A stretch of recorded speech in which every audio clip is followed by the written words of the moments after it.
This is Nicola Bulley. For anyone who has not heard of the Nicola Bulley case, it is out of Lancashire on St. Michael's on the Wire when Nicola Bulley had disappeared on January 27, 2023. Hi, my name is Sunny Justice, and we're going to dive into the Nicola Bulley case. Okay, so in this video, I'm asking you guys for your help to help me clear up things, okay? And if you have proof, please send it to acrimeandshame@gmail.com because this is the stuff we're trying to clear up. Okay, you guys, so we're going to talk about the timeline that was put forth with us without straggling far off it. We're just going to go with the timeline of the facts that the police officers have put out there. So there's some things that I would like you guys, again, to put your thoughts on. Very important in trying to help, put pieces together to make them make sense. If by chance they can even make sense. And the reason that will obviously be hard is because of all those inconsistencies like I've spoken about. There is just so many. There's a lot that still didn't make it into the videos. It's like from beginning to end almost, you can just constantly see the contradictions, the what do you want to call it, double talking or whatever, whether it's the news media putting out wrong information, and you honestly don't know which one's right or which one's wrong, because they both have their decent amounts of, different things that they've said. Simple as that. In each of the interviews through each of the news media channels. So we'll start off at 8:26. Okay, Nicola gets to school, say 8:40, like they say. We're going to exclude anything that was for the timeline of 8:40 and 8:43. We're going to go right to the fact that Sky News obviously portrayed a walk as best as they could, except for towards the end, they obviously started getting their timing all off, and that's why they had to stop. But if there's one thing that was clear to me, and like John said to me in his visit, Sonny, this place is so tiny. Because I don't know how to explain it. It's just so tiny. But I could see that because of the Sky News interview. So when I was watching the Sky News, and I was specifically watching their time walk, and I was looking at where they were landing for each of their times, well, they made it pretty much around that entire circle just before that little red building by 8:57, that they literally had to stop and keep talking till they could get to the 9:10 time.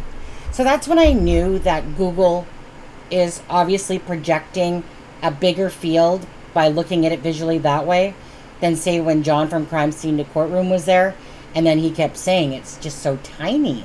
It's definitely not what Google is portraying. So this takes me to the fact of Sky News, right? They take a brisk walk. Now, don't forget, they don't have a dog in their hand or anything like that. They don't have Willow trying to stop, take a pee, or nothing like that. They're just doing a brisk walk.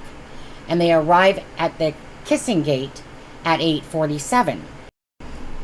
Okay, so 8:47, 8:50, someone Nicola knows, whether it's by first name, last name, Facebook friends, or whatever, their dogs interact. She sends off a playdate message, she sends an email to her boss, and she logs in at 9:01. So, bottom line is, if we go back to listen to what Rebecca Smith says, she says that the cameras on the Rowan Water gate were working. You could see the entrance, the gate, and the front of the field, or the front of the site, is what she says. So if Nicola Bulley was on that side whatsoever, she would be on the CCTV camera. They would have captured her. Chances are they actually probably captured her on that thing, but they just didn't give it to the public. And that's exactly what police officers do. They're going to give you what they want to give you, and they're not going to give you what they don't want to give you. So if the cameras are working, that would mean that Nicola Bulley would almost have to have been caught on the camera in that time frame. And hence, for the bottom line is that they've already had witnesses say that they've seen Nicola go into the, be on the field and stuff like that. So they're probably looking for footage, definitely, for the time frame that someone could have entered or left the gate. But they said that they could tell that nobody entered or left that Rowan Water gate because they have the CCTV coverage there. So at 9:10 is the last sighting of Nicola Bulley. We both know that they proceed to say that at 9:10 a witness saw Nicola Bulley in the upper field. Now, I guess you could take that two ways. They saw her in the upper field, or they were in the lower field, considering it so tiny that they saw her in the lower field as well. Now, we've heard multiple times, I think, that there was 3 people in the field that morning, including Nicola Bulley and then, let's say, 2 witnesses. So at 9:10, she's in the upper field, probably in the camera that's not working, right? And hence why all they can do is say that her phone is moving towards the bench. So you have Sally Riley saying it's on the bench with the telegraphy or whatever it was. And so they were basically using the digital data of the phone to say that that phone made its way to the bench for pretty much around 9:20. Again, small field, would take probably a couple minutes just to walk over to it, as we can see by the Sky News and how fast they got around that field.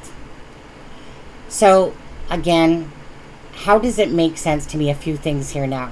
So say we're at the bench now. Well, we don't know what happened between 9:20 to 9:33. So why do they keep saying 9:10 to 9:20 is the time frame that they're looking at? We don't know. Nobody knows then. If nobody else saw her, they don't know if an accident happened in front of the water or she walked the other way past the stile. We don't know any of that, to be honest with you. And what do they have?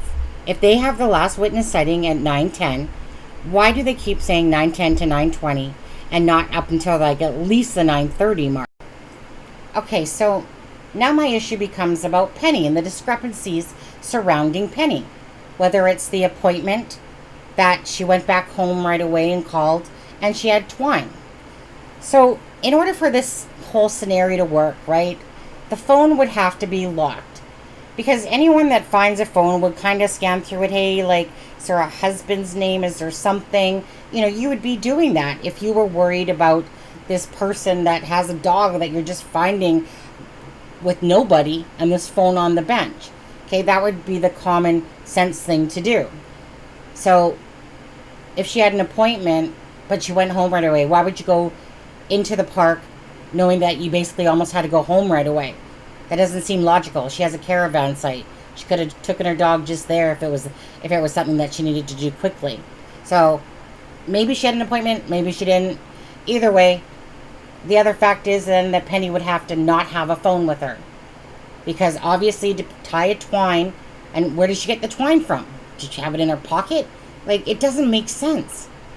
And so then, Penny would have to, if she tied the dog up with the twine, then that would seem odd considering what Ron said about, I tried calling my wife tried calling me, and Penny said, don't forget to stop the dog or whatever.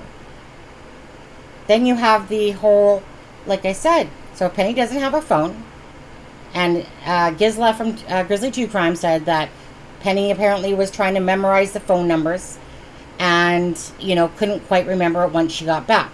And so she was calling different numbers. So, I'm just simply wondering where anyone else can fill in those gaps properly. People are saying that Paul is related to Penny, that's Paul's auntie and stuff like that, and all these different things. And I'm just wondering if anyone actually has proof of that, whether it's via Facebook or something, to connect that and then send it to acrimingshame@gmail.com, just so I can really try to understand this timeline as well as you guys. Because, I'm just going based on what the timeline is out there and trying to make sense of it when there's really almost no making sense of it too much, because there's just too many discrepancies throughout the entire timeline. So again, this video was nothing going to be pretty here. It's just going to be simply me talking, asking you guys some questions, asking you guys that if you do have information to send it to the Gmail at acrimingshame@gmail.com. Leave your thoughts in the comments, and talk to me, you guys. Talk to me about this whole Twine thing, and why Penny would say later tie up the dog. That Penny wouldn't have to have a phone, that the phone would have to be locked, because any person that saw a phone would start looking, for somebody, the owner of it, or try to call someone. And let alone about the CCTV cameras, because obviously the one that was working would have captured Nicola Bulley. But again, the police only give you what they want you to give you, so you have to interpret between the lines of what's actually really there or what isn't there. Anyways, you guys, I know I have more to say, but I'm going to leave it here. I'm going to be gone camping for a few days. So, again, just leave me your thoughts, and I'll look at them while I'm away. You guys take care. God bless, and have a great day.